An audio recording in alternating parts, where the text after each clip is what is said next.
And we are back with another In My Car. Before I go into the theater, I'm currently in the garage to go see at the Alamo Draft House the new neon horror comedy. I believe it's a horror comedy. I know it's a horror. I don't know if it's a comedy, but it goes by the name of Together, starring Dave Franco and Alison Brie, the real-life married couple, doing a horror film. This isn't their first film they've done together. They did another film called Rental a couple years ago. But yeah, man, I don't know a ton about this. I know it premiered earlier at Sundance. And from what I remember earlier this year, people were like, best horror film, probably will be in the best horror film conversations. Bloody, disgusting. It's a body horror. The little bit that I know about the plot is like this couple is breaking up, but like they're like somehow physically stuck together. And you can imagine what comes with that as far as the body horror. So I'm excited. I love a neon film. I love going into something I really don't know about. I like this cast. I don't know too much about the director. I do know a little bit of the controversy behind the film with the plagiarism thing that's going on, but that's been kind of sorted out. But neither here nor there. I'm excited for it. I hope that this is one of those surprise hits where I come out letting you all know, you got to check this out, or if you got to hold off on it so it's available in streaming. So let me get out of this hot-ass car and go check out this movie, and I'll see you all on the other side. Whiskey for the pain.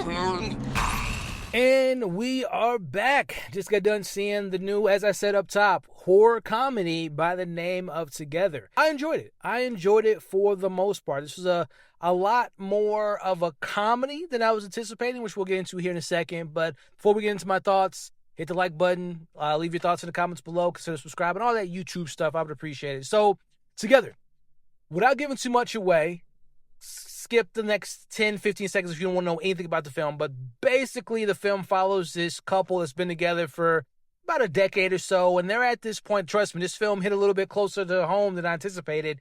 They've been together for a while, and they're at that point where they're so codependent on each other that they don't know who they are as individuals. So Alison Brie is very much takes the lead in the relationship. She takes a job out in the countryside, and Dave Franco's an artist and kind of has put his dreams aside to be a boyfriend. So they're compromising, but at the same time, they're giving up who they are as individuals.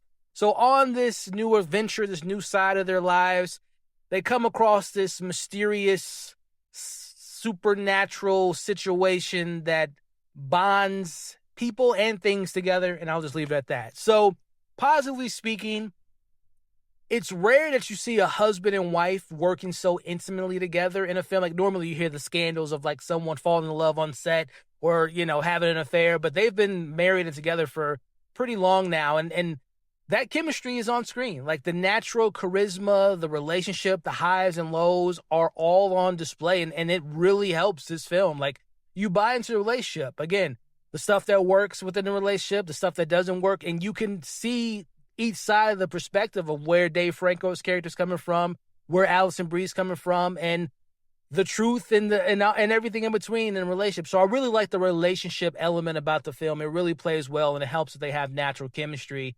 Individually speaking, I've always looked at Dave more as the comedic actor, whether it be seeing him for the first time with Superbad and all the stuff he's been doing with Seth Rogen and that whole crew. And I mean, he's a good actor, but I always look at him as the more comedic actor, right? Where Alison Brie, for example, Glow and other various things, like she could do comedy, like she did, Community for many, many seasons. I think she's a better actor between the two, but I say all that to say they balance each other out. As I mentioned, this is a horror comedy. I thought that Dave did a lot of I don't want to say carry the comedy, but he did really good in the comedic moments of the film, where I thought Allison really brought the more dramatic elements to the film. And again, they balance each other out within that narrative. So that's another positive. As a horror fan, as you all know, I love me horror. I love me some body horror. And I got to give this film props. It's not, Cronenberg levels of grotesque body horror, but it is pretty solid. And the practical effects, when it's used in a film, is very effective. So I will give the production team, the designers and all that stuff, their props. And the actors. Again, I want to also go back to that. There's a lot of physicality in the role that both the actors pull off. So body horror, great chemistry. The story is where my issues come about. But before we get to my criticisms, I will say this film plays almost like Midsummer, but not as bleak and not as sad and not as long. But it has that, again, the codependency angle that this film plays with. Sorry if you guys see me sweating. It's pretty hot in my car right now. But the codependency angle that the film plays with really works as well. I like how the film plays with the idea of them being so reliant on each other and together, literally, as the title of the film is. So that works. A lot more funnier than I anticipated.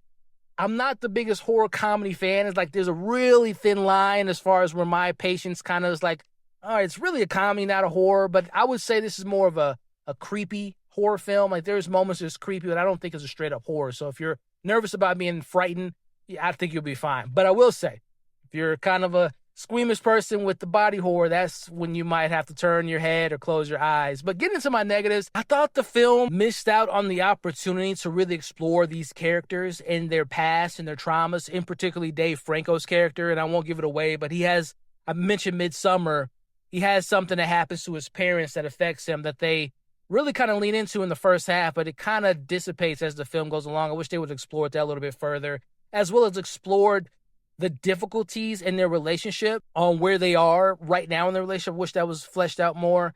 And then, I don't want to give this away, but I mentioned there's like a supernatural element about why they're bonded together. It's like either lean more into unfolding and really fleshing it out more, or don't even bring it up at all. The way that they introduce this kind of cultish-like element that explains some of the supernatural elements of this film, I was like, it didn't work. It didn't work for me personally. That angle could have just honestly been removed. One little insert here. I was thinking about this as I was driving before I walked into this Target. I will say, and this kind of goes in a negative batch, it takes a bit for the film to find its footing. Like, again, it starts off creepy. It's a lot of setup, but there's some satisfying payoffs, but it starts off a little bit on the slower side, and then there's a chunk in the second half of the film that just, pacing-wise, didn't invite me into the story as much as the first and the third act. So, again, it starts off a little bit slow. It picks up, and then in the middle part, it slows down. Then, it, like I said, has some satisfying payoff. So, just wanted to throw that in there. Back to the rest of the review. But, again, outside of that, man, this is a solid film that has fun with its premise, really unique premise, again, that I enjoyed. And then, like I said, there's some shortcomings in the narrative, and there's some things I wish would have been fleshed out more, but solid movie, man. Again, Neon up there with A24. I can always anticipate whether I like or love or somewhere in the middle. I can always expect something new, fresh, unique, and something that, challenges his audience, which I always appreciate. So overall, I'm at like a 3.5 out of 5. I recommend you all check this out. This will be available in theaters on the 30th of this month, July. And I would say check this out with a big crowd, whether you see it with your partner or a friend, or going by yourself, because I always advocate for going to the theaters, even if it's by yourself. But I would recommend you all check it out. And when you do, let me know your thoughts. What worked? What didn't work? Did you find it more funny than scary? Did you find it scary than funny? Or somewhere in the middle? Whose side were you on in a relationship? And did it work for you? Let me know in the comments. As always, like, share, subscribe to the channel if you're new to the channel. And keep an eye out as I'm recording this on Sunday. I will be seeing Fantastic Four in a couple days, so I'll have a reaction and all that good stuff. But in the meantime, you all stay safe, stay cool as I'm sweating, and I'll catch you all on the next video.